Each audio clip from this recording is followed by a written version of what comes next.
بسم اللہ الرحمن الرحیم۔ مسجد الاقصی اس عظیم مسجد کا نام ہے جسے حضرت سلیمان علیہ السلام نے تعمیر فرمایا تھا، جیسا کہ حدیث میں آتا ہے۔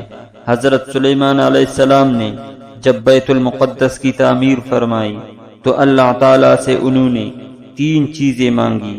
اللہ تعالیٰ سے مانگا کہ وہ لوگوں کی مقدمات کے فیصلے ایسے کرے جو اس کے فیصلے کے موافق ہوں، تو انہیں یہ چیز دے دی گئی۔ نیز انہوں نے اللہ تعالیٰ سے ایسی سلطنت مانگی جو ان کے بعد کسی کو نہ ملے، تو انہیں یہ بھی دے دی گئی۔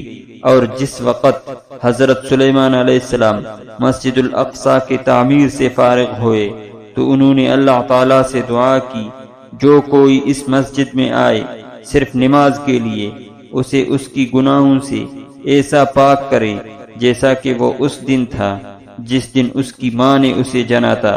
حضرت سلیمان علیہ السلام نے اللہ تعالیٰ سے دعا کی کہ مجھے ایسی حکومت عطا کی جائے جو کسی اور کو نہ ملی ہو اور نہ آئندہ ملے۔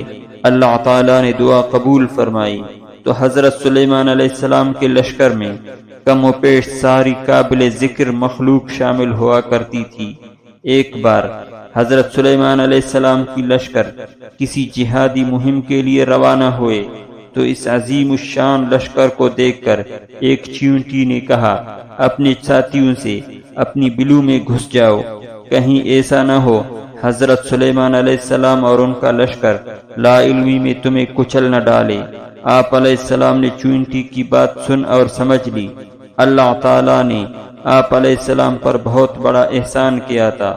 اس نے آپ کو ایک جانب نبوت کی بلند مقام پر سرفراز کیا تھا جو دنیا اور آخرت کا سب سے اونچا مقام ہے، دوسری طرف آپ علیہ السلام کو ایسی حکومت عطا کی گئی تھی جس کی کوئی مثال بنی آدم میں نہیں ملتی، تیسری طرف آپ کو تمام مخلوقات کی باتیں سننے اور سمجھنے کی صلاحیت بخشی گئی تھی۔